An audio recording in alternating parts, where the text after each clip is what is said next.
Hey everyone, welcome to the show. I got Joe, Jeff, and Jay all here. Gentlemen, welcome to the show. What's up? Hi, Preston. Happy to be here. All right, so I'm really excited to have you guys here because I like how you guys will push back. We've done some spaces together. We've done Clubhouse together. And I just feel like I get such a good, solid mix of ideas from you three. So this is where we're going to start the conversation today. So you've had some really big names, even outside the Bitcoin space, just saying that the dollar as a fractional reserve status or instrument is fallen by the wayside. And we just saw Saudi Arabia announce that they're looking to price the oil exports in the yuan. I read as high as 25% of their exports could be potentially priced in the yuan. So what are your general thoughts on this? What are the implications of something like this? And feel free to just kind of take it in whatever direction you guys want to go. Well, I'll jump in here quick. So I think that we are absolutely witnessing the kind of the final days of the U.S. dollar. But let me preface that by saying I think the final days can last for a very long time, right? So I don't think this is something that's happening this week or next week or even this year. But I do think that these are symptoms of a sick system, of a sick dollar, of a sick fiat system. When your society reaches levels of just massive, unsustainable, unpayable debt, the only way for the government to pay it is not to pay it with actual dollars, but to pay it with depreciated dollars. And so the downside of that is that people start to lose faith in the currency over time. And it's all done on the backs of the citizens because we lose our purchasing power over the long run. So that's really unfortunate. So I think these kind of things are just inevitable. I think other countries are realizing that, hey, the U.S. is kind of weak. This dollar dominance that we've had for the last, 5 to 8 decades, depending on where we use our starting point from probably from 1948 and on. It's just we're kind of seeing the final days. The U.S. has been in this very privileged stance, and I think that now we're watching it falter, and it's going to be kind of a tumultuous decade. I think this announcement is just one of many that we're going to be seeing in the coming decade for sure.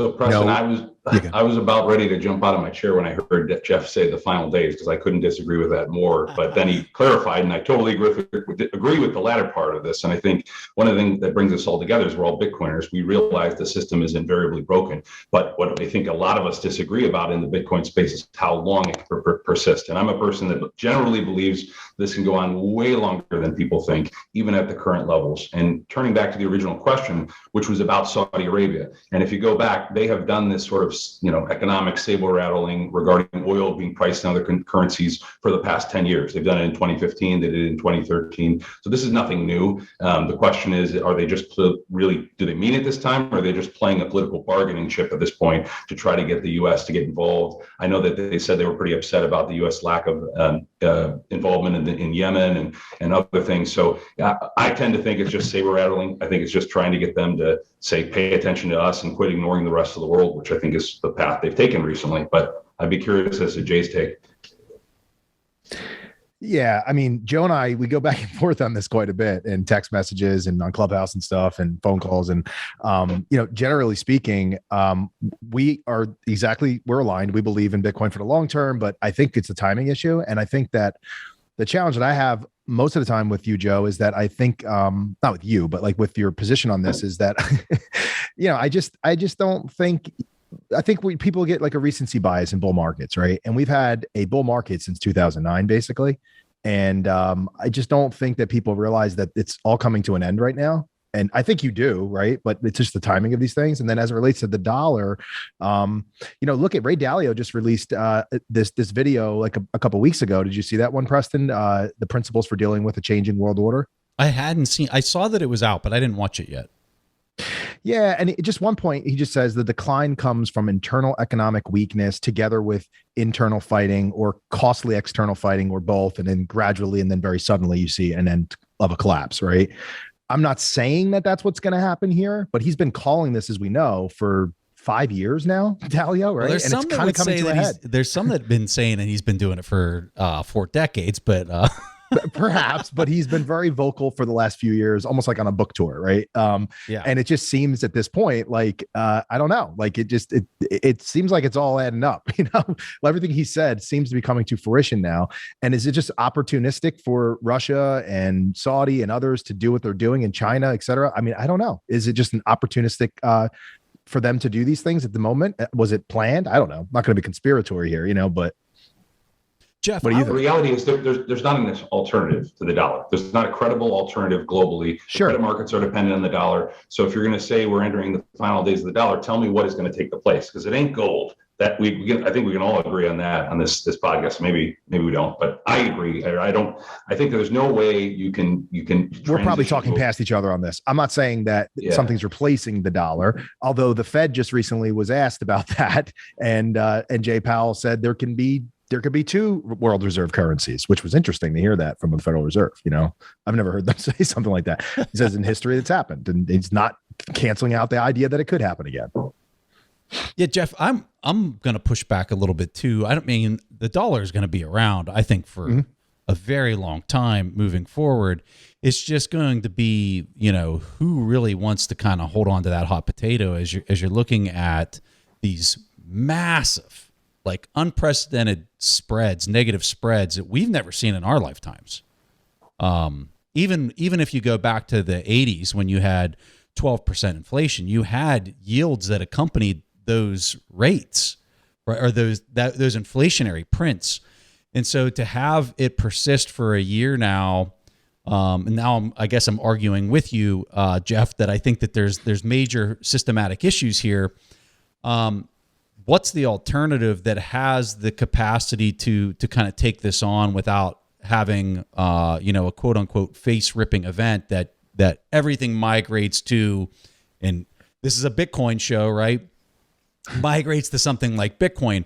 I want to be very cautious in suggesting that that's going to happen in a 1 year, 12-month time frame. I think that's ludicrous.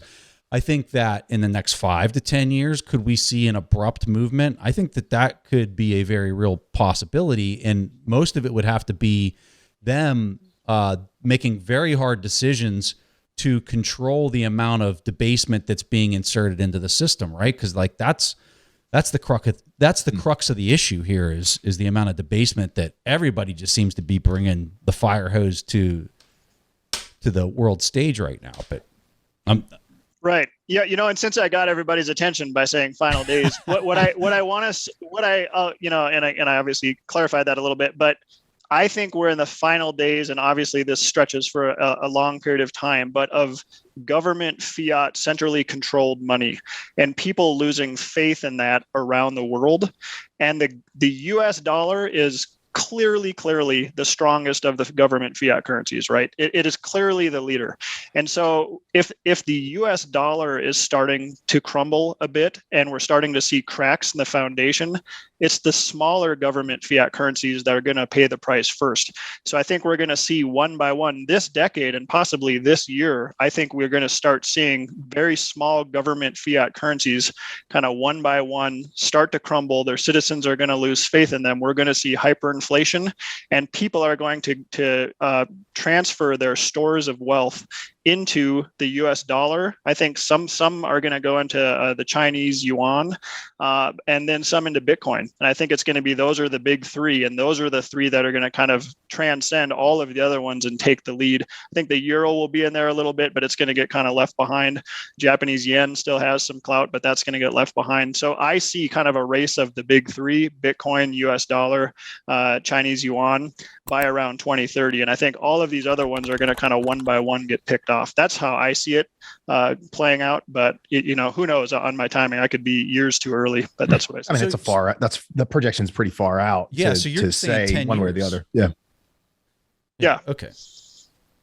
There was a study that did you see this new study that just came out? I'm looking at this study right here, Preston. It's It was from Ali Bank, I think. Let me see where it's at here. Ali Bank conducted a survey, and I think I sent this to you, Joe. It shows that most Americans are optimistic about their finances this year, despite the rising inflation. It said 53% are confident about their personal financial standing. 59% believe that they'll be better off financially in a year from now. And 2/3 say that they will likely achieve their financial goals for 2022. Even with these record, high inflation and rising prices and outpacing wage and growth, I don't think we've hit a bottom right now. Like, it's one point I wanted to kind of bring up. We could talk about that in this particular market that we're in right now versus talking about what's going to happen in 10 years. I don't know what's going to happen in 10 years, right? Again, I don't think you can look at any polls. I don't know people who trust any of these polls these days, but I'll point to the Suffolk University poll, which came out at the end of February, which said that over 30% of the country thinks we're in a recession. 20% thinks it's a depression. So, sentiment's pretty awful out there. You're seeing real wages fall consistently across the board. I don't know. That's not my gauge of sentiment. I'm looking at more technical data, as I told you. Well, here's some data. There's 8.2% of U.S. homes, 6 million homes are now worth more than $1 million. That is up from 4.8%, 3.5 million homes in just 2 years ago. People feel rich. They're not, but they feel like they are, right? We know that their value of their house isn't really going up, but they see this equity and they think that they're feeling okay, even though it's crumbling right before their eyes. I mean, it's just crazy. I think it's stratified, right? Because it depends on where you're at in the socioeconomic ladder. So I think. Well, this is another point. Did you know this? That this is crazy. It's no longer the 99% versus the 1%. It's now the 92% versus the 8%. Right. 8% of Americans are now worth $1 million or more. It's incredible, right? I mean, but it's not $1 million, as we all know, right? But they feel like that because they're conditioned to think that because it happens so rapidly, they don't realize. I think it's important for people that would hear Jay say, we see the house value going up, but we know it's not. He's referring to in nominal terms, the prices are going up, but in buying power terms, they're not going up.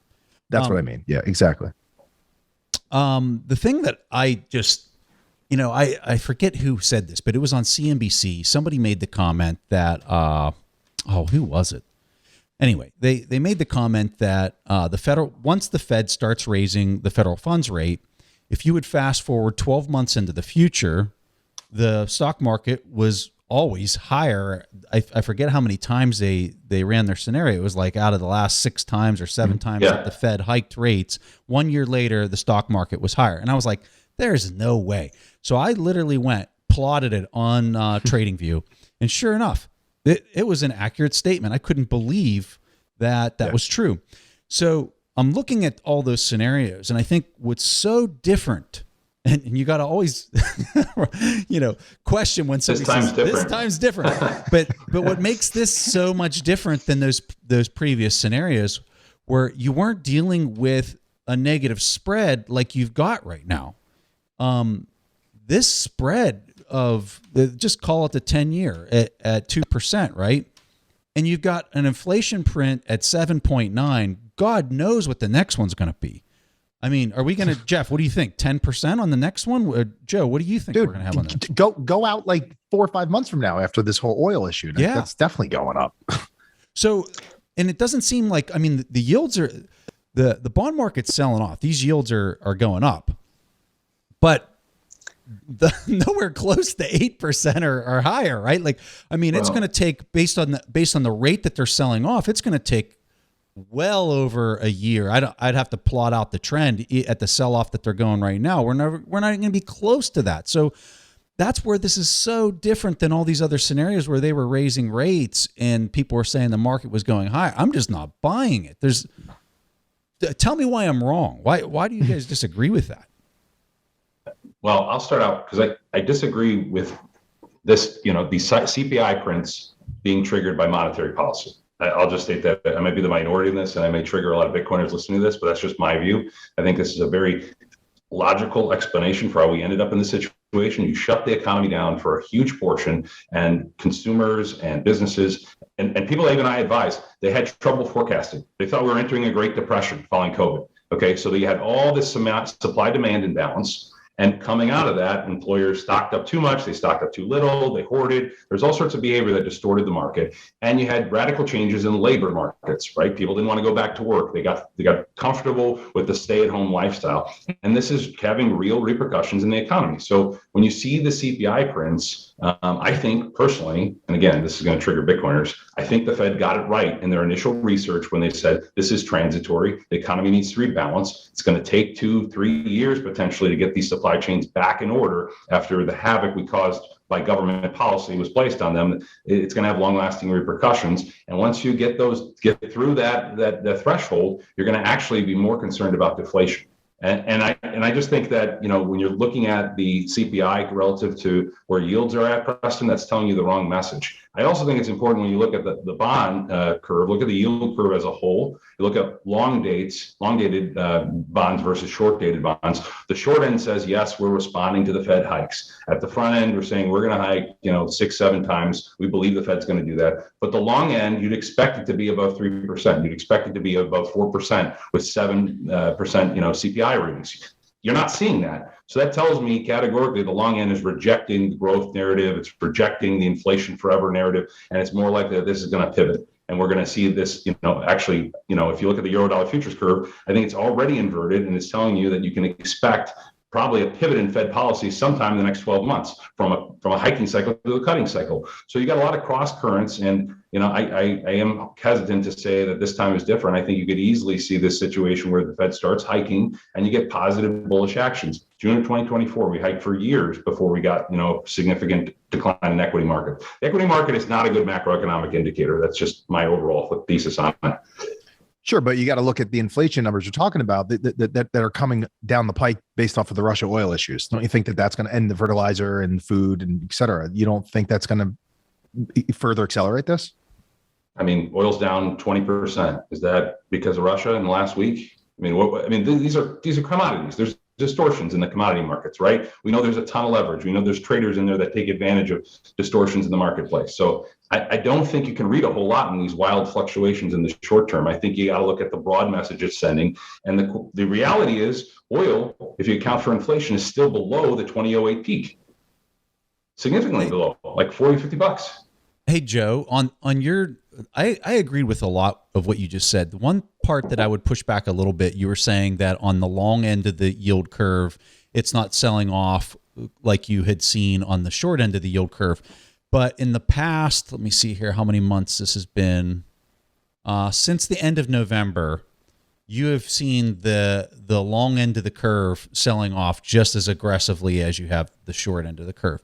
And I would argue, I think the reason that you've seen that is because I think that's when the market reality that this isn't transitory, in fact, this actually might be getting worse, started to set in for much of the fixed income market. I think that was a real pivotal point for whatever reason. I don't know necessarily why it was end of November, but you can see it in the chart, and you can see that the 20-year and the 30-year was selling off. I'm looking at the chart right now. It's selling off just as aggressively as the 1 year to the 10-year. Well, hang on, Preston. Spreads are at, we got 30 basis points between 10-2. So how can you, look at the progression, okay? The 2 has moved much faster than the 10. Otherwise, the spread wouldn't be narrowing like that. I'm looking at this. I'll take the 20-year because that's the one I got right in front of me. It was at 1.75% at the end of November, and today it's at 2.56%. So you can quickly do the math on that. Whereas the 1 year, it's selling off a little bit faster, of course, but that's my only point. That's all I'm saying. But it's not much. When I'm looking at the slope of them, they're pretty similar. And I think the concern, and who knows what that turning point there was, but if these yields keep selling off, because at the end of the day, all economic calculation starts with what's the inflation rate, right? Mm-hmm. You got to start there. That's your keystone of economic calculation. And if the yields in fixed income are at 2.56% on a 20-year, and we're printing 8 and looking at 10, it all comes down to whether the market believes that that's going to persist. I think the market thinks that these yields or this inflation is going to persist for another year at least. I suspect that we're going to. If that's the case, why isn't the 10-year above 3%? I mean, that's what you'd expect to see. If the market actually believed and was embracing the long-term inflation narrative, you'd see a 10-year above 3%. You'd see it selling. I think it's what I go back to with you all the time is I think the markets are trying to be optimistic. They're defaulting to optimism because it's a recency bias of they haven't seen. There's a lot of investors in the market, by the way, that have never seen a bear market actually in their 30s, right? Like, so there's all that. I'm talking about institutional money though, but I don't know. I just think there's this optimism like, well, we'll get through this. You know, the Fed has to bail us out. It's going to be okay. I think it's pessimism, Jay, because if the market is really believed in the long-term growth narrative, you'd see bonds being bought up. You'd see yields, continuing to sell off. Well, I don't think we've sold off. To decline. Yeah, I mean, I know you say that equity markets are a bad market for this, but when you look at the equity market sell-off, it doesn't seem reflective of where we're at in this cycle right now and what's on the horizon. It just seems too optimistic to me.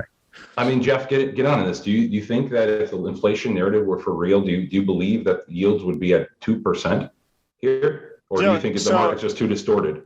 So I'm going to be the happy middleman here, and I think you guys are both right, and I think you're both hitting on stuff. So personally, I think that inflation rates are going to stay very high, but I think that they're going to disinflate from here. So I actually think we are peaking right about now in this first quarter. Maybe March is it? Maybe February. Even with everything with Ukraine. Yes, I do. I think that we're going to peak very soon. And if oil hasn't already peaked, I think we may have one more run up and then it deflates from there. And then I think CPI kind of follows it lower, not down, not low. So I think what we're going to see is, right now we have the CPI just under 8. By the end of the year, I think it slowly creeps down to about 5 or 6. So still very high. And I still think that's what's kind of keep pulling the long end of the bonds up. But to Joe's point, I think that the people are still very skeptical about long-term growth. I definitely think we're going to be stuck in a decade of stagflation with intermittent deflationary busts. And I think it's going to be ugly and volatile all along the way. And so traditional assets, and I'll kind of segue us here a little bit, traditional assets, I think, like stocks and bonds, are going to be horrifying to be invested in for most people. Most people who are used to what happened last decade, where you could put your money in a 60-40 portfolio of Vanguard index funds, and all you had to care about is, was it low-fee index funds or not? And then you saw your portfolio, grow and grow 200% over a decade or so. That's not going to be this decade. This is going to be the decade of hard assets, of volatility, of Bitcoin, commodities, and I think stocks are going to suffer, bonds are going to suffer. Growth is going to go through, spurts and fits, and it's going to, we're going to have periods where it's going to ramp up and then it's just going to crash down. We're going to see, Kathy Wood is just going to be devastated, and then she'll be elated, and then she's going to be devastated again. So that's just, to me, that's what we're facing this decade, and all of this is intertwined together. So, you're going to say something, Preston? Yeah, no, I want to throw this out here. So Bill Gross had a comment yesterday. For people not familiar with Bill Gross, billionaire, known as the Bond King. This was his post yesterday. Global markets delevering due to inflation, Ukraine, China, and more.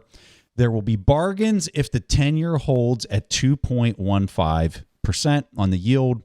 If not, watch out. So I find that really interesting because if we look at the 10-year today as we're recording this, the 10-year is at 2.149, right at 2.15. So it seems that Bill is suggesting that for whatever reason, this point where we're at right now in the yield for the 10-year is a very critical number. And if it sells off beyond that 2.15 mark, he thinks things are going to get a little bit ugly. So who knows? I find the comment interesting. Like I said, he just posted it yesterday. Joe, I love the fact that you're pushing back on this because it's very contrarian to what I think most people, especially on Twitter, would be suggesting, because I think everybody's similar to Jeff and Jay and myself, saying that this is a monster that's only going to get worse, and this time is different and everything else. So I really like how you're pushing back on it. I'm saying it's not different. Based on the economic, the macro backdrop, it just seems, I guess I'm going with what I think the old playbook is. And I think Joe might be saying that it's just changed a little bit. Are you saying what's the most bearish thing right now? What has nothing like price to change sentiment of people, but what is causing you to be so bearish on this? Well, it started before the war that earlier last year we saw that the rates on the 10-year were starting to move, right? And then we see that inflation starts to follow that later, and then the Fed saying it's not a big deal, it's transitory, et cetera. And And then right as that's as they start to talk about potentially raising rates, which everybody was saying they'll never do again, but as soon as they start talking about raising the rates again, we start to enter into the fall.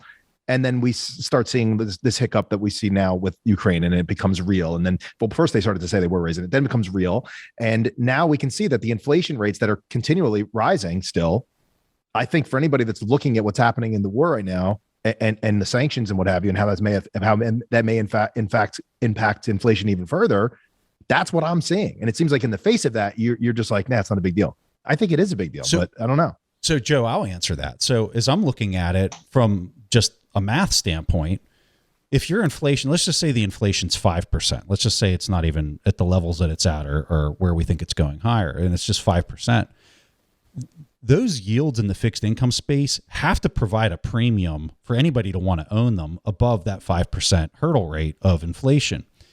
If those yields go to 5%, I'm sorry, the stock market is not valued where it's currently at. It needs to go way lower in order to then put a premium, which you need in equities. You need a premium above those fixed income yields. So the sell-off has to be quite a bit more from where we're at right now, significantly more from where we're at right now. So for me, I'm just looking at it from a math standpoint and saying, hey, if inflation is at 7.8 and we think it might even go to 10, like the sell-off in fixed income has to go so much more in equities, even more than that. So, I mean, that's why I'm bearish. It's just a math problem. Well, Preston, just as a follow-up to that, you're bearish because of where the 10-year might go as opposed to where it's at right now. Is that what I'm hearing? Absolutely. Okay, so, I mean, again, I think it's suspect whether it's going to go higher. I think that's a genuine point of contention here. I don't. I think maybe you go up to, 2.2, 2.3. Historically, that's still very low, and you're going to own equities at that point, I think. So, from my standpoint, you're selling off the bonds. Where is that cash going? Is that cash going to sit in the money market? No, it's going to go into equities, right? Particularly after a 12% decline. So you got to own something, guys. It goes to cash and waits for the bottom. That's what happens when they think a crash is coming. Well, you just don't think there's a crash coming, so you don't see why they would do that. That's what people do. They hide in cash while they wait. Do you think there's a crash coming right here? Listen, 2008, I lived through it, and all year the market just kept sliding. 2000 for 3 years they. Hang on. 2008, Jay. There's a systemic problem in the banking sector. Look at the Chicago Financial Conditions Index. We're below any norm of stress in the financial system. You're not seeing that, guys. The labor market is tight. There's no stress yet, but there could be because of the amount of leverage in the system. What does that mean? I'm just saying right now, the data does not reflect what you're, listen, go back to a similar period. Any of these periods we talked about, and I posted a bunch of charts. Go look at my Twitter about this. All the parallels you want to draw with 2008, we don't have that right now. There aren't clear parallels with the financial stress and the signs of deterioration in the market that you had back then, guys. So if you want to draw this parallel with 2008, I think there's a lot of charts. I just posted this the other day. I just pulled it up. Right. There's this post that I can share with you guys in the group chat for a second, and then I'll read something to you if you don't mind, Preston. Here, so you can see what I'm looking at. After you're done, I have a point to defend Joe's position that I think is important. Sure. Yeah. So just the other day on Friday, I posted this and it was basically saying there's a variety of different things that are kind of adding up that aren't feeling good. I don't know that this means there's going to be a crash, Joe, right? But all-time highs, U.S. valuations, right? Like multiples are just out of control, right? If you look back from 1990 to now, oil prices could be the catalyst for finally contracting those high earning multiples and valuations, right? Oil reached $120 a barrel, and then there's some believe that can go to $200 to $300 a barrel, right? We can talk about that, but then there's stagflation, which is a risk that Jeff identified, right? That's on the horizon. Rate hikes reverse the flow of money from assets to cash and raises the discount rates of the discount future cash flows, lowering asset values, potentially leading to a bear market. They show a whole chart of how the cycle basically happens over and over again. And then they look at the worsening credit conditions as well in a chart. And then there's also now an increased risk of contagion. I'm no expert at this, but I read this somewhere from commodity markets. Russian commodities have been used as collateral for loans, so large dips could lead to margin calls. That could be another problem if things start to slide. And then profit margins of U.S. stock markets are historical peaks as well. It seems like we're setting up for a major correction that the market hasn't seen in 13 years in any real meaningful way. And then there's obviously the yield curve inversion that we always talk about has led to every recession, and that's getting closer and closer, essentially. So Jay, this is where I would agree with Joe. If you have Fed policy that steps in and says, all right, we're just going to provide a backstop across the whole duration. For the 30-year, it's going to be 2.7. For the 10-year, it's going to be 2.4 or whatever, right? Anything that sells off beyond that yield, we're just going to step in and we're going to become a buyer, right? I think that is what causes everything to just kind of come to this sell-off, to come to a screeching halt. And then I'm there with Joe. I'm like, hey, I think that's where the market's at, which is why we haven't seen the equity markets drop so much, so dramatic, right? Like, they think that that's coming. But as soon as they do that, right, you are now debasing that currency, which is going to cause more price issues in the market, which is going to cause more perturbation in the supply chains and everything else. That basically takes this entire thing and unglues it. So, although you might have equities continue to kind of hold whatever price they're at, you're not fundamentally solving that negative spread. You're totally manipulating that negative spread to provide a backstop. And that's where I think that this has the potential to really get crazy. Joe, what are your Jeff? I was going to say, Jeff. I feel like Jeff should jump in, because this kind of goes to the currency like potentially collapsing. Because what's what you're alluding to? It's like it's just not good here. I think what we need to discern is what our time frames are with what we're talking about. That's these probably things. right. So I would love to know from you guys, if we could, what do you think in the next couple of weeks to months, and then what do you think maybe a year or two out, and then maybe like the 10-year picture? Because I think that we're all kind of saying the same thing, honestly, but we're just sort of focusing on different time events. Yeah. Like for instance, like what I see, and you guys know this, they call me Dr. Bear now all over Twitter Spaces. Just I think we're getting close to peak inflation, and I think we start to disinflate for the rest of the year. Maybe we peaked in February, maybe we go one more higher in March into the 8 or 9%, but then I think we disinflate from there. And I think we're already seeing decelerating GDP for sure. That's just inarguable as the fourth quarter of 2021. I think we're clearly going to see decelerating earnings from companies, and it's going to get kind of ugly from that perspective. And I don't think the market has picked up on that yet. So that's where I'm so curious, Joe. I want to hear your take on this, especially because all I see on the horizon in the near term, so weeks to months, are negative catalyst, weakness. Mm-hmm. I can't see anything positive. And we go back and forth, Joe, and you and I, all the time, and there's other guys like you that say the same. I have people who agree with everything I'm saying right now, and they say, but Bitcoin is going to reach new all-time highs in a month. And I'm like, it like makes my brain want to explode. Like, how do you get, and I'm not making fun of you. I can't understand how you can come to that conclusion, because all I see is negative. I see 2018 fourth quarter.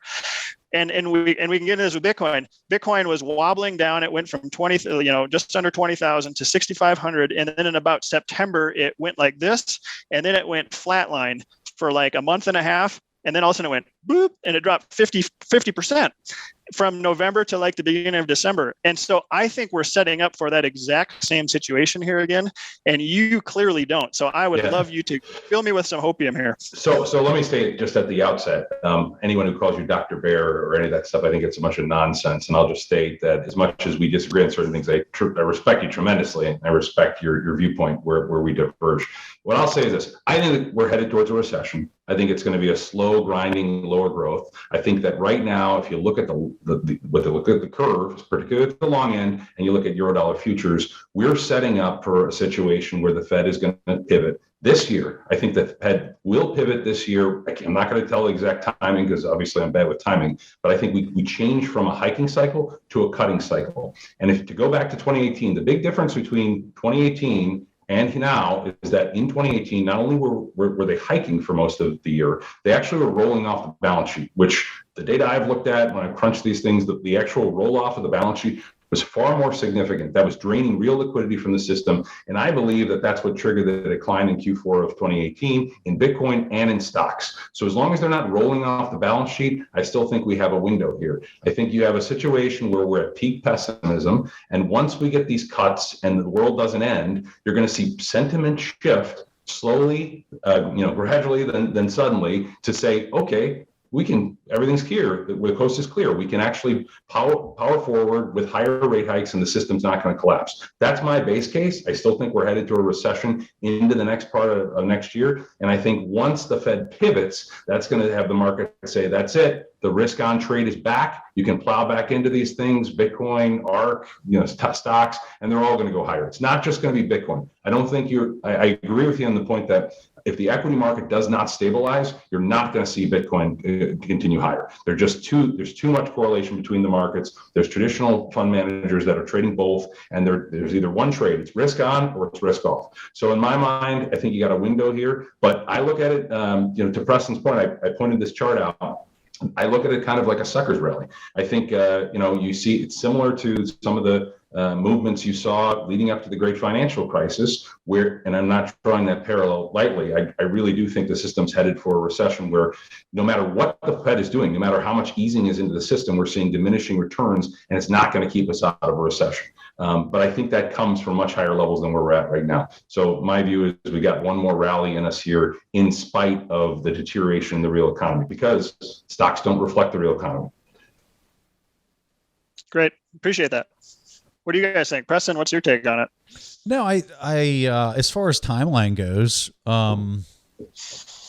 it's really hard to know when you're going to kind of get a bounce in equities or kind of a brief correction. But I'm like you, I'm very bearish simply because there's just such a massive spread that needs to figure itself out, and I don't think that the inflation numbers are going to come anywhere close to where they were before any of this started kicking off. So as long as you have that negative spread of 5%, I think you're going to continue to see, the fixed income market sell off. I think as long as that keeps selling off, you're going to continue to see equities sell off as a second order effect of the fixed income market. And yeah, I think it's going to be a bumpy road. If you do get some big bounces in the equity market, I think you sell into them and you continue to ride this down as long as the Fed is continuing to act like they're going to tighten into this thing. I mean, my expectation, I'm curious what everyone's expectation is for tomorrow. This isn't airing until next week, so it's going to be known what happened, but I'm expecting a 25 basis point hike tomorrow, not because they're going to be fundamentally really doing anything, but it's more to act like they're still in control, even though they're clearly like not even close. Well, they were I think, wasn't he asked directly, and he basically said 25 basis points, right? Yeah. So he can't back off that now. It's about managing expectations, I guess. I didn't know that, but yeah, that wouldn't surprise me. But I mean, they're not raising it because they're actually fundamentally doing anything at this point. They're just kind of like hanging onto the back of the car with a rope and getting dragged down the street with the sell-off that's naturally happening in the rest of the duration of the curve. Anybody opposed to that idea or think differently about it? 25 basis points? Sorry, go ahead. Cool. Just on the federal, asking about 20? Yeah, just on the federal funds rate. No, they're going to hike 25. Yeah. I think Jay's right. I think 25 too. I think he's going to talk all about inflation. They're going to raise 25, and then he's going to spend the whole after the conference hedging. He's going to talk. We're going to keep an eye on the markets. We're going to keep an eye on price stability. Blah blah blah blah blah.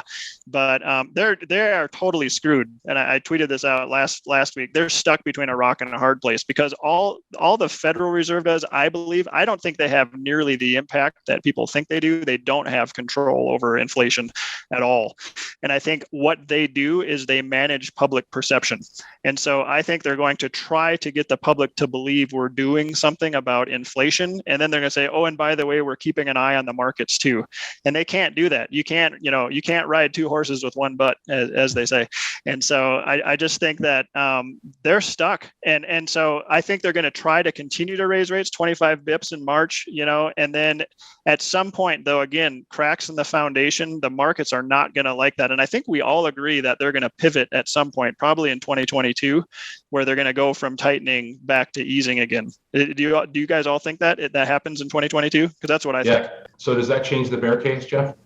If they pivot? Well, if they pivot, yeah, it would. I think that's probably right. But the assumption is I don't know that they're going to do that as soon as everybody thinks they will. 90% of the coffee at grocery stores is stale. You heard that right. The coffee you know and think you love needs an upgrade. Instead of rebuying the same old, let Trade Coffee send you something freshly roasted that you're guaranteed to love. Trade Coffee sells the freshest roasted and ethically sourced coffee beans from America's best local roasters. They ship free to you as often as you like, whole or ground. Whether you like instant coffee or want the latest exclusive geisha, Trade's real coffee experts taste over 500 roasts and use technology to match you with your ideal coffee based on your taste preference and brewing. Take the coffee quiz to get started. Trade guarantees you'll love your first bag or they'll replace it for free. And help support small businesses. Trade has created over 100 local jobs across the U.S. through their roasters. The coffee is shipped in a backyard compostable bag. You can literally bury your coffee in the bag they ship it in. Their subscription is no hassle. Skip shipments, change your frequency, or cancel at any time. Right now, Trade is offering a total of $20 off your first 3 bags. That's more than 16 cups of coffee for free. They're going to need yield curve control if they're going to, stop the sell-off. Assuming that your inflation prints continue to come in as hot as they've come in. I think anything over like 5 or 6% without yield curve control, like this thing's going to continue to try to sell itself off. To answer your question, Joe, I don't care what the Fed does, believe it or not, for how much we talk about them. I just look at how the data is flowing. And so again, I see everything decelerating and ugly right now, right? So Q2 is ugly. We're heading into Q2. That's why everything I look at is just negative. Things are going down. Q3, actually, I think we bottomed sometime in Q2, and it looks like we're going to pivot because the year-over-year comparisons are actually not so bad. So I think we bottom maybe March, April, May. I think Bitcoin is probably going to be the first to bottom. Small cap stocks look for risk on assets to suddenly turn back on again. So all these tech stocks that are plunging 50, 60, 70%, they're going to bounce. And I think we're going to have a rally into the summer, and people are going to be super psyched, and they're going to think that all the bad news is over. And the Fed did a wonderful job managing this. Good for the Fed. And then fourth quarter, at the end of the year, it's going to get really ugly again. And I just think 2022 is going to be just a terrible year for most people, especially for risk on investors. That's what I think. Jeff, I was going to ask you about Bitcoin. It's been 70 days since we made a new low on the Bitcoin chart. I think you tweeted at one point to me that you'd be shocked if by the end of March and April we weren't breaking down to new lows. Have you been impressed with Bitcoin's performance here, given that the major indices, NASDAQ and S&P, have actually made new lows recently in the last couple of weeks?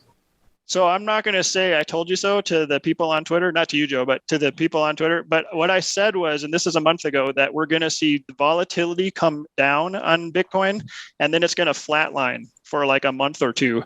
Again, I can't get 2018 out of my head. And I know you think it's different, and it is different slightly, but I think we're going to have it. I think we're perfectly setting up for another event where the stock market kind of grinds lower, Bitcoin stabilizes and flatlines, and then it capitulates.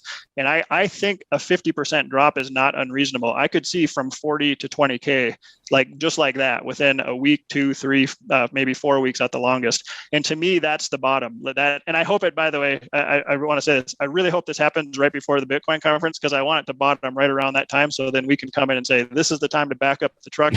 This is the time to be buying, because I think that's going to be like a generational opportunity to buy Bitcoin on the cheap, and it will never be lower than that price again. That's my take. And because I think it so strongly, I'm going to be wrong for sure. So I don't know what it's going to do, but that's what I think it's setting up to do right now. You said, what did you say? 20K? Yeah. Possibly. Possibly. I mean, this isn't a call, but this is, I actually think that's the most likely, that we get flatline, and then people think it's holding in there, and it's gonna decouple from risk on assets completely, and then suddenly the floors are gonna drop out. And I don't think it'll ever get that low, because I think people will just start coming in trying to front run it. But you're right, it'll probably intend to get that low, and that's a 70% decline off the high, the 69K. Yep. Wow. Joe, I'm probably wrong. Bitcoin's never been through a bear market in the equity markets, right? So we don't know how it'll perform. I'm a little hesitant to think that it's going to drop that much. And most of the reason why is just because I don't think that you got the full upside in the cycle like you got on the previous cycle. So I think, like pulling on a string, if it goes astronomically high and in short order, I think it also kind of might tend to have a bigger sell-off. So that would be my case for maybe not going clear down to 20. Now 27, 28K, I think that could potentially happen. That's the front run. Yeah. But Willie Will was saying that like he thinks that the reason why we didn't get to the highs on the plan B stock to flow and everything is because of all the other assets and all the digital assets, like the NFT, the money that went into that could have otherwise went into Bitcoin. It's going to all these things like Solana, and that may have just taken some of the demand out of Bitcoin. So that's probably why it didn't happen. But I don't know if I agree with it, but it's an interesting thought. I like that point. I think it might be very valid. Mm-hmm. So I got 2 points to say that. First is a 70% drop from highs would be an improvement from 2017 and 2018, right? It dropped 85%. So that's 15% less. So that's still an improvement. And I think we should see an improvement because we didn't go as high. You guys are right. Second, I think that we were robbed of a parabolic move higher in 2021 because of China. Yeah. I think we were on our way to ramping up and going parabolic. And then China literally came out of, that was a true, I believe, black swan event for Bitcoin, because yes, they've banned Bitcoin many times, but this was the first time they were actually serious, and they kicked out the miners, and that was a huge blow to Bitcoin, right?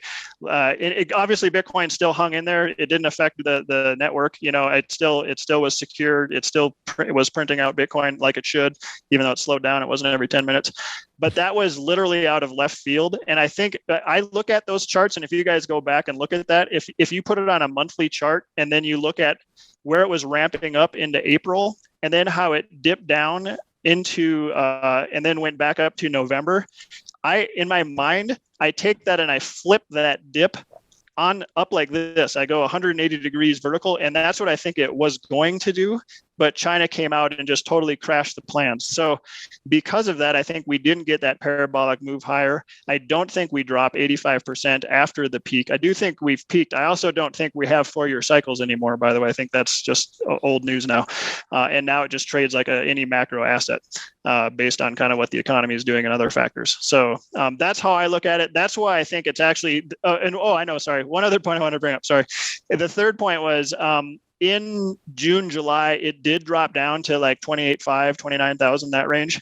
That was in a good macroeconomic environment. That's what I keep telling people. Yes, that did hold, but we have not seen a really ugly macro environment, and that's what we're coming into right now. That's why I think that wall at 29 is not going to hold. And I think when it doesn't hold, that's when people just lose it, because they're going to be like, I thought that was holding. I thought it could never go below that level. I thought it could never go below maybe past, the past high of 2017 when it was 20,000. And that's why it could dip, and people are going to lose faith in it. And that's when we hit a bottom, when people capitulate, when the OG we just haven't had that. Out. Yeah, that's how I look at it. Jeff, what do you mean a really bad macroeconomic environment? I just want to know what how you're defining it. You mean like a recession? Something more than a recession? It doesn't have to be a recession, Joe, but it's like the stuff that leads to a recession. So again, the same stuff I keep saying. So the decelerating GDP, decelerating, flatlining earnings. So I think company earnings are going to literally just like go to zero or go negative, and it's just going to be year over year. And so all of that stuff isn't priced in yet. Hang on, we had that in Bitcoin in 2018, and we had decelerating growth. We had PMIs coming down. We had all the Fed hiking, similar sort of situation. So I guess you're basically saying similar to 2018 scenario where we have that capitulation, or is it different? Because I think when Jay's comments he's making, he thinks it's something different. He thinks something we haven't seen at any point in the history of Bitcoin, a real bear market in equities, as I understand it. So I'm saying regardless of that, I'm saying similar to 2018, like similar to how throughout 2018 we had an 85% drop, and it ended with the fourth quarter where it dropped 50%. So it went 65% down, and then it quickly dropped the final 50%, and that was the bottom. That's what I think is going to happen here. I think we're already down 45% from the peak back in November. Another 50% drop from here would push us down to about a 70% decline. And then again, I think that's the bottom, and that's the time where you load up, and then we're going to have a serious bull market from there. Joe, you have the confidence and conviction that we've seen a bottom and it's just all roses from here? Like, is that where you're feeling? No. To be clear, you just think it's going to drag on slowly up from here then? Is that what you're, like a ladder up? I think the Bitcoin, my view of Bitcoin is it's side seat to the equity market. Unless the equity market stabilizes and goes higher, I don't think Bitcoin can continue higher. But the opposite is also true. If the equity bottom is close, which again, I've been given the wall of worry and the bad news that's coming at us relentlessly, and all those things we talked about in this podcast. The fact that we're 12 or 11% off the all-time high in the S&P 500, which is nothing. You could say it's nothing. It's nothing. No. Historically, I get it. It's nothing significant in historical context. But what I'm saying is, considering it's still hanging in there at these levels, you have to say that shows me that there's optimism in the market, not pessimism. You're seeing the opposite of that, which it doesn't make sense because it's like if we haven't had a capitulatory bottom and we haven't seen it just sell off, like at a rapid sell off to a bottom, you're feeling optimistic in the face of what the market's telling you otherwise. And the market's showing optimism like you every time it ladders up itself. It tries to jump every piece of good news that potentially comes out. Markets are up in the morning, 2%. You're like, really? And 2 days later, they crash back down again. It's like, oh, no, reality. This is really actually bad. It's really not getting better. I'm just looking at, traditional gauges of market sentiment. Okay. The American Association of Individual Investors printed one of the worst prints of the last 10 years recently. Okay. Now you're seeing sort of this significant malaise and frustration and anger even in the markets. And we talk about this, we go back and forth on a million different indicators, and you can get, lost in the sea of indicators. You can find something to justify your position all across the board. Totally. I'm just saying there's devastation in some of these markets. Look at look at ARK. Okay. ARK is that happens in every crash. High growth sells off and goes to value. It happens all the time. So do you think it's going to sell off? For every correction, I should say. I don't know about 40% more from the current levels? I mean, people have lost their shirt. Look, it's going to come out of value. They're going to go to cash. They've been rotating. That's why the markets haven't gone down 20% plus, right? They're rotating mostly. They're going to some going to cash, which is why it comes down. Yeah. But then they're also rotating from growth to value, right? And so that rotation, growth to value, doesn't go back to growth if there's more concern. It comes out of the market. So that's when you start seeing everything. Joe, I would argue that based on how negative the spreads are, if inflation continues to persist, yes, I think it can sell off significantly from here. If the Fed doesn't step in and do anything, or if the market doesn't believe that it will help. I think that's the question is do you guys think the Fed would actually allow that to take place for any meaningful amount of time with further sell off? Let's say the market sells off 10% from here.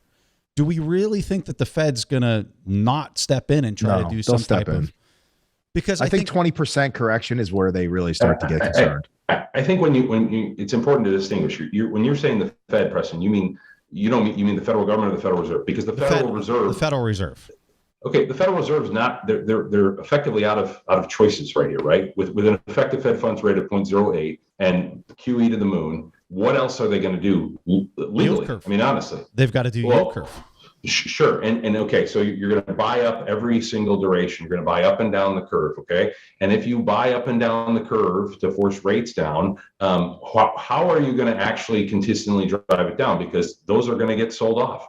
So I don't follow the logic there. I think they've reached the point. I mean, I was interviewing with Josh Zielinski, Lacey Hunt, and we were talking about this. And ultimately, the bond market is way more. The Fed follows what the bond market is ultimately telling it. Historically, the bond market is telling the Fed, here's the policies you need to take. And I don't think any Fed policy at this point is going to be able to get us out of this funk. I agree with you in the notion that legislatively, our fiscal authority, the Congress, can do a whole lot. And maybe we can get to that.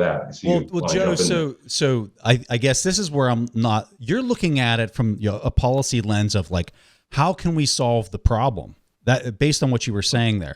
I'm looking at it from the lens of what's the most probabilistic outcome for them to act based on the the total disaster that they've been served, right? I'm not trying to solve the problem. I'm just trying to figure out from a probabilistic standpoint how they're going to respond when all this starts to go haywire.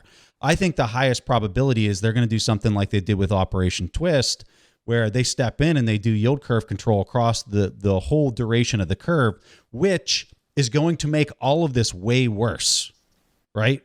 But that doesn't mean that they're not going to do it.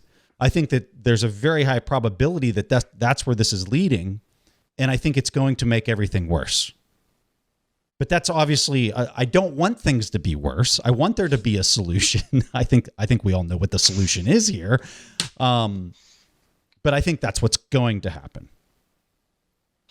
Yeah, I guess my view is that before they reach that, you're going to see significant pressure on the Congress. And I know it's an election year, so that may throw a wrench in things, but you're going to see significant pressure on the Congress to do something in the form of additional stimulus. I thought I heard you at one point, I don't know if I don't want to misquote you, but saying that you thought there might be a move towards UBI in the near future or the next.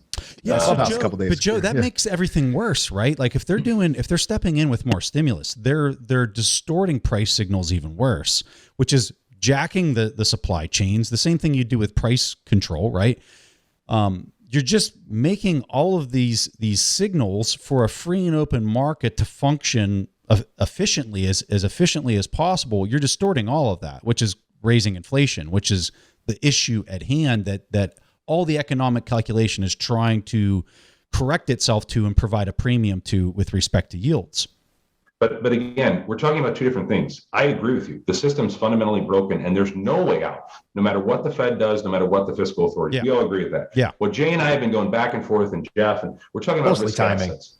Well, no, not just timing. We're talking about risk assets, right? And what we know from the stimulus check data, Betterment did a survey about this, is 46% of the money that came out for stimulus ended up in the stock market and other assets. They took the stimulus dollars, public grants, and they said, we're going to bid up SPY, QQQ, we're going to buy call options on Robin and do whatever we need. So in the event you put cash into people's hands, I'm not going to be short risk assets. I think that's insanity if that comes down. I think I see Jeff's nodding his hands. Or nodding his head. I don't know if you agree with that, but if there is stimulus. Okay. So what are your thoughts on that? So your whole thesis here shifts if there is stimulus coming in from the Congress here. Is that right? It's uncanny the way the movements of the Fed go in parallel to what the macro conditions are saying. So a couple months ago, when I was looking at, and we were talking about this, when I was saying that we're coming into a period of economic deceleration, decelerating earnings, and disinflation, and that's bad for risk on assets. And I said, every time this happens, there's some major event. We're going to see some sort of news event that's going to be like a gray swan event. I said, I don't know if it's going to be another COVID variant that's, going to rock the world. Maybe there'll be a war. Maybe there'll be something, blah, blah, blah. But so what did we get? We got Russia, Ukraine, right? So that's just, this stuff just happens. The Fed always starts tightening at exactly the wrong time. I was on Jay's and Preston's show talking about this, is they should have been tightening last year, back when the economy was still accelerating, when inflation was a little bit more under control, but it was starting to rise. They should have taken the bull by the horns back then, but they didn't. They always wait till now. So I think what's going to happen is we're going to have these big ugly events in the markets. The risk on assets are going to continue to signal that they're very unhappy. That's going to force the Fed to make a switch. And I totally agree with you. They're going to do all this stuff we're talking about. Yield curve control is absolutely coming. I think UBI is absolutely coming as a political discussion, and it's going to actually happen sooner than later. The Fed will pivot from tightening to dovish, and it's all because the market is driving them to do this. And it all is this kind of funny symphony, this interplay of factors with each other where that all happens. And I think the Fed is actually less powerful. I think they're more being pushed along by these macroeconomic indicators into being forced to make the decisions they're doing. So I don't know if that answered your question. Jeff, well, here's the thing. You're saying the Fed is behind the curve, and I get that, and I agree. Yep. They are behind the curve. Yep. But look at the bond market right now, and Jay and I were talking about this the other day. The market's priced in these hikes. You see it at the short end. Yeah. Right. So, sure. The hikes have already been absorbed by the system. Mm-hmm. So to me, that's why you're seeing S&P down, 12% off the highs, because it's priced it in. Go ahead. So this is where I agree with Jay on this, is that I think you're too optimistic, and I still think there's too many optimists out there that are saying, look at the resilience. It's still holding on. It's only down 13%. I say it's because it hasn't yet, the bottom hasn't fallen out yet, and the floor still needs to fall out. So I'm like a natural optimist. It's hard for me to say, but I still think the ugly stuff is still coming, and then the floor drops out, and then that's when everything resets. You don't want to be a pessimist or an optimist in this market. You just want to be a realist and see for what it is. But Joe, you just said that that the stimulus 40%. Maybe you missed. Look at the tweet that I just the DM that I sent on Twitter. Is this what you were referring to? Possibly, it was $40 billion of stimulus money went to Bitcoin, and that was 10% of the money that was sent out, not 40%. No. Betterment different study. Betterment. Okay, but you said earlier, just not to bust your chops, because I love fucking boogie. So screwing with you. But what you said earlier when I told you about the Alley Bank surveys, you don't like surveys. This is a survey; they don't really know.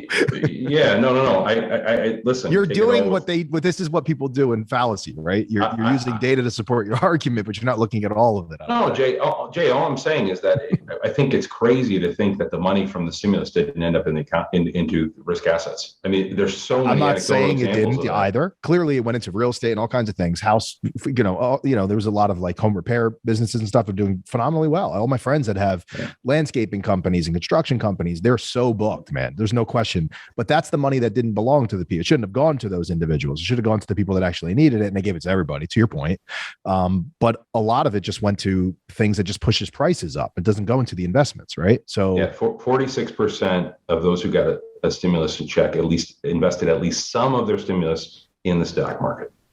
Okay. Well, these are just studies. To your point, you don't like. Yeah. No. Who knows? I mean, take it with a grain of salt. You're allowing that to form opinions for you, but not the ones that I send you that are the bearish sentiment. That's because Jay. That's because it's coming from you, man.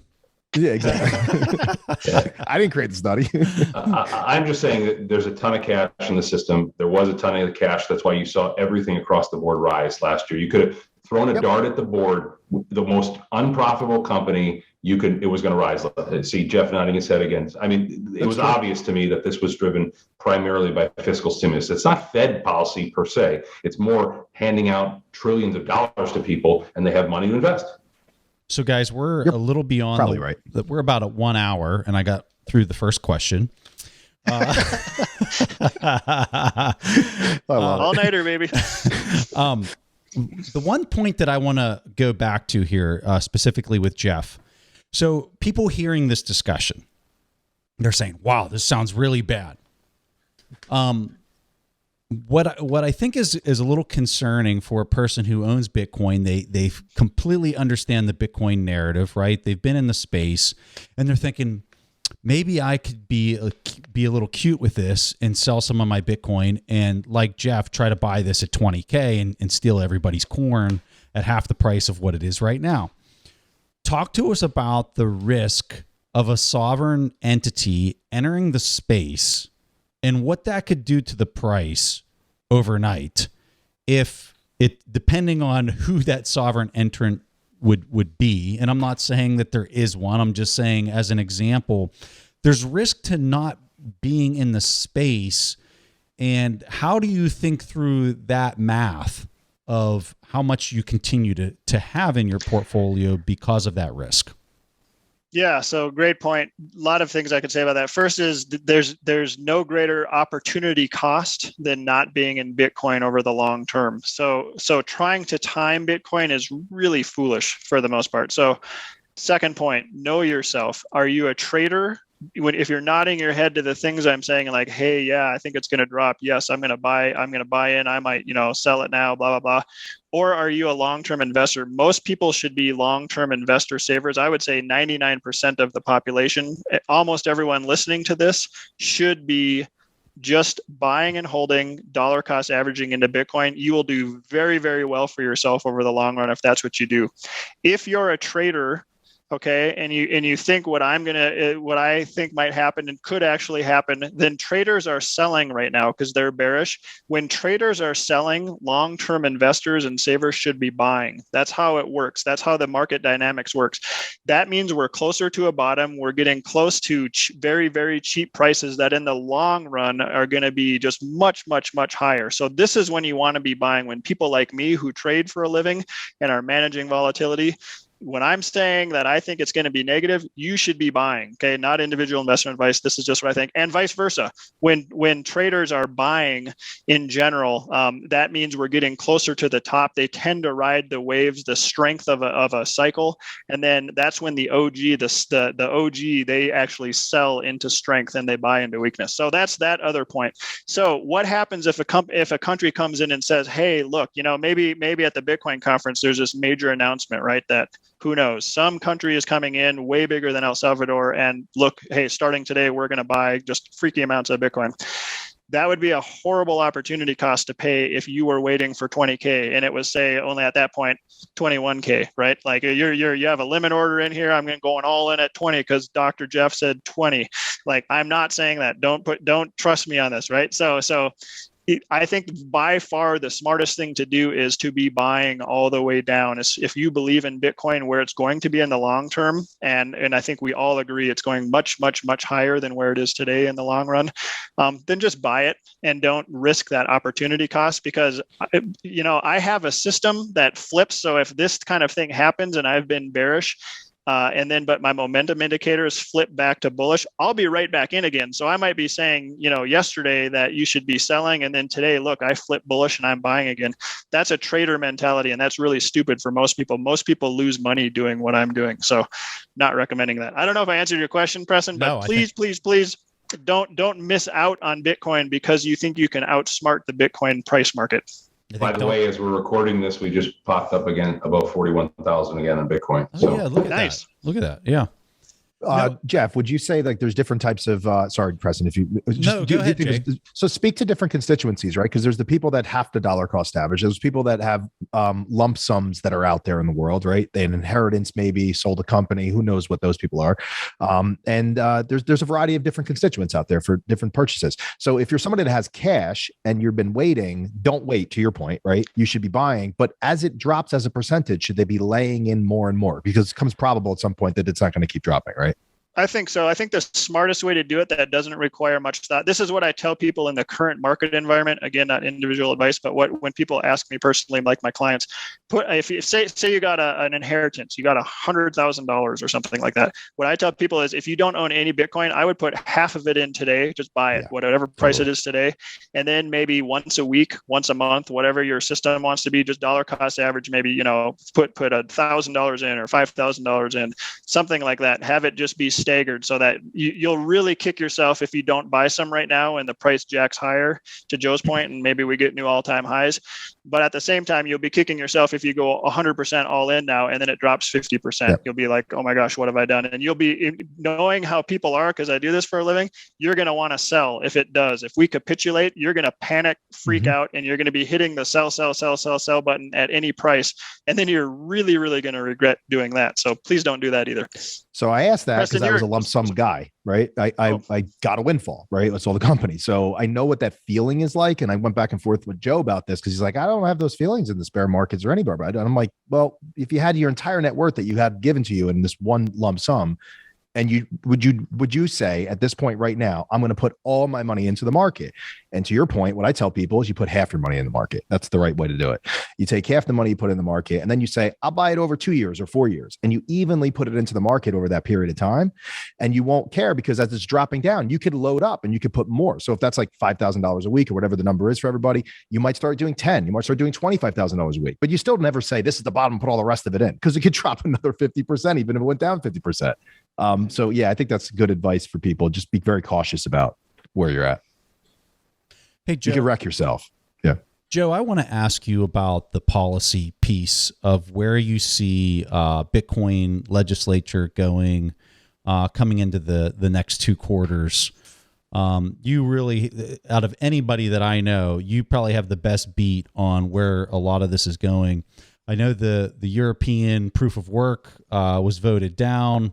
I found great. Yeah. I found it amazing that the price on Bitcoin didn't budge at all through the entire vote. And I think it just shows you no one cared. At least people who owned Bitcoin didn't care whether that was voted down or not. It wasn't going to make a difference. But tell us where you think a lot of this is going. So over the last couple of years now, you've seen a rising chorus of folks on the Hill and even in state capitals that have said, we're going to have to get our hands on this market. We're going to have to do something here. I think that many folks expected that the broader crypto, not just Bitcoin market, the broader crypto market would have faced perhaps a different shift with Gensler getting in and him taking a different approach. He is taking the exact same approach as his predecessor and as his predecessor's predecessor, which is enforcement effectively through litigation, through trying to prosecute one-off basis rather than broad decrees, mostly because I think he doesn't believe he has the legislative authority to handle a lot of these things beyond just filing civil cases and doing enforcement actions. So what I think you're going to see, and if you have to kind of piece together all the different policymakers and regulators and Treasury and the White House, and you see a consistent frame of sort of two major things they're concerned about. Number one, I think they're very much concerned about stablecoins. That's a huge focus. If you recall the executive order, it calls for 3 separate reports. I think this is underreported part about this. 3 separate reports on stablecoins. So they're going to introduce some piece of legislation on stablecoins. And I think the second big part that Chair Gensler has sort of been nudging people forward about is additional regulation, additional legislation on exchanges. So I think you do get some sort of omnibus crypto piece of legislation that is going to be put forward in the Congress. It's going to have the backing of the White House. Then the question becomes, can they get it through the Congress? Now, just looking at a calendar, when the executive order was handed down, some of the reports were not due to be delivered to the president for 180 days. So that's going to put you at September 5th, which is right before the election. So everybody's going to be back in their district. They're going to be campaigning. They're going to be trying to save their seats. So you're not going to get anything done before the election. The real question in my mind is, after the election, if you have potentially a lame duck House where Democrats are on the way out because they've lost to Republicans, I think in that situation, do you get some sort of mad push to get some bill through the Congress? I think you're going to see that. Could be wrong on that. But I think that would be the earliest you'd see any sort of omnibus crypto legislation coming through. And I think there are serious questions whether it has the votes to get past the filibuster. I mean, I know people say it's only a couple senators that are pro-Bitcoin or pro-crypto generally. That's significant. In a body as deeply divided as the United States Senate, 1 or 2 folks can hold up the whole bill. We saw that with Joe Manchin, for example, recently with some of the stimulus packages. So in terms of being bearish, I'm bearish on new crypto legislation getting through the Congress. I do believe you're going to get some regulatory fixes and regulatory changes from the White House. The question is always, how far can they really go with that? We can talk about some of the specifics, but in terms of overall game-changing legislation in this market, I don't see it coming anytime soon. Certainly not this year. So when you say you're bearish, does that mean you're bullish on Bitcoin, or? Oh yeah, well, I'm always bullish on Bitcoin. Bullish on Bitcoin. I'm put it this way: I'm negative on them passing an omnibus piece of legislation to regulate this market. But I don't believe it will happen. So Michael Saylor has the opinion that he thinks that more definition of the laws is going to suck a whole lot more people into the space because now they have clarity of their left and right limits. So with them, with what you described, which was an amazing overview of how this is, probably going to play out here in the coming year and a half. Do you think that that's going to prevent major entities from stepping into the space and allocating into Bitcoin onto their balance sheet because they don't have that regulatory clarity? Well, when I've heard him talk about this, and I'm just going to respond to him, because I do think there are regulatory fixes that need to be made, and we can go through some of those. But Michael Saylor's comments on this, as I've heard them, have mostly been focused on FASB. He's really focused on the accounting treatment, and when Bitcoin price dips, people having to carry forward these losses on the balance sheet. That's pretty difficult for companies. So the accounting treatment, that's not a legislative fix. That's a private entity, FASB. So I think he's been lobbying, and others related have been lobbying to try to get the accounting treatment fixed for how Bitcoin is treated as an intangible asset. I think that's going to be done. I think that's coming, and that's going to be a huge boon to institutional involvement in the market. But that's not really coming through Congress. I think that if you're just talking about Congress driving adoption, there's not a whole lot that Congress is going to do. It's more of do no harm, to borrow from the Hippocratic Oath. I don't want the Congress to do anything draconian that's going to make it difficult for businesses and other entities to put this on their balance sheet. So that's my view overall on what's going to drive institutional adoption. Do you see that? I don't know how dialed in you are internationally, but it seems Singapore really understands this. There's a couple different jurisdictions that seem to really understand it.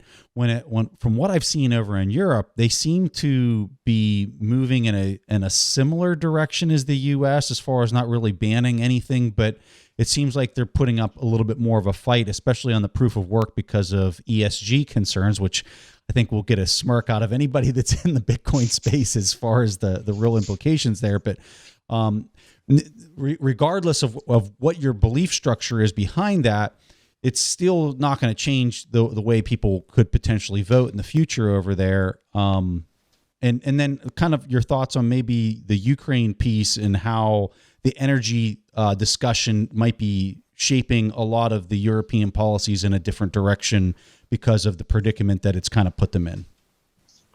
Yeah, I mean, this is one of those situations where there's a lot of cross currents. I think that it was very positive that this bill got voted down the other day on the proof of work. I mean, I actually, folks I trust, like Jake Stravinsky and others that were following it very closely, they were pretty pessimistic. They thought it was actually going to get passed. And then there might be a secondary effort to revise it later on.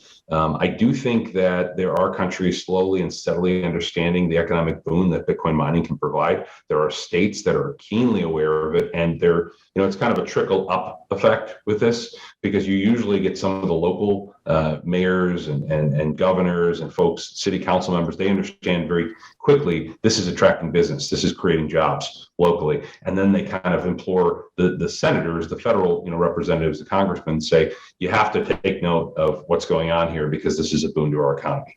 So Texas is a perfect example. One of the reasons, in addition to many Bitcoiners approaching Ted Cruz, there were mayors and there were local state lawmakers in Texas that were lobbying Ted Cruz and others in Texas and the governor get behind proof of work mining. This is really causing economic growth.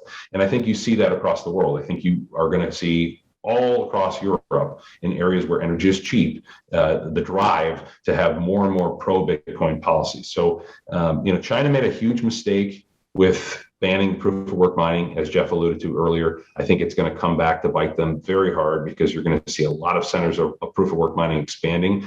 And I really don't, as much as we'll have to deal with the ESG FUD for a while, I'm not one of these people who thinks it's going to be legislatively possible to ban it in large margin in the United States. I don't see it coming. And in Ukraine, I think, they've got bigger problems than proof of work mining right now. So.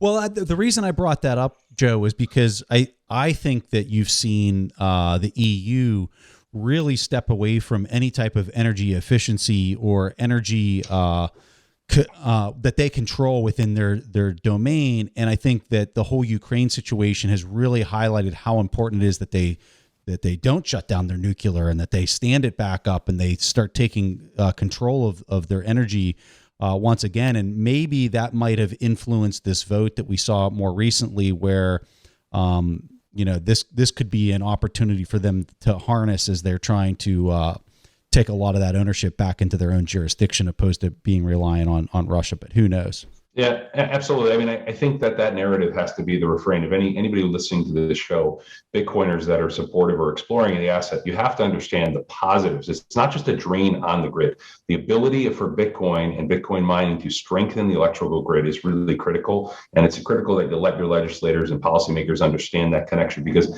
I don't think that's clear, Preston. I think a lot of people see this as wasted energy. It's just a drain on the system. It's useless. And they don't tie the connection that this is actually positive and strengthening the grid. Big time. Margin of safety. It's that simple. Anyone who understands the basics of engineering is you're putting a margin of safety on the entire electrical grid. It's pretty amazing. Gents, we have been going here for quite a while. I'm going to go ahead and just be respectful of your time and just thank you so much for coming on. I really hope we can do this again because I just love the dynamics of you three all talking in the same at the same table here. So thank you so much for making time and coming on the show. This was a blast. And go around the horn and give people a handoff to your Twitter feed or anything that you guys want to highlight. Joe, we'll start with you.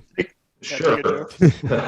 So I'm a commercial litigator at Smith Amundsen. You can always reach out to me if you need a legal matter or need legal assistance. Particularly, I'm trying to work with Bitcoiners who are involved in litigation. So you can Google my name and you'll find me on that. Or if you go on Twitter, I'm at Joe Carlasare. It's probably the easier way to look for me because I'm usually on Twitter. Jay? Sure. You can find me on Twitter at Jay Gould and also on YouTube. I have a channel as well. Jeff? Yes, so I'm on Twitter a lot too, at Vailshire Cap. And then if you want to learn anything more about Vailshire and what I do and my trading strategies and stuff, you can check out vailshire.com. And I'm pretty open to emails. And then obviously if you want to reach out on Twitter, DM as well. Guys, this was a blast. Thanks for making time. Thanks, Brad. Yep.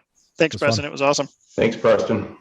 Thanks for watching. Make sure to subscribe and hit that notification bell so you don't miss out on the next podcast episode and new investing resources.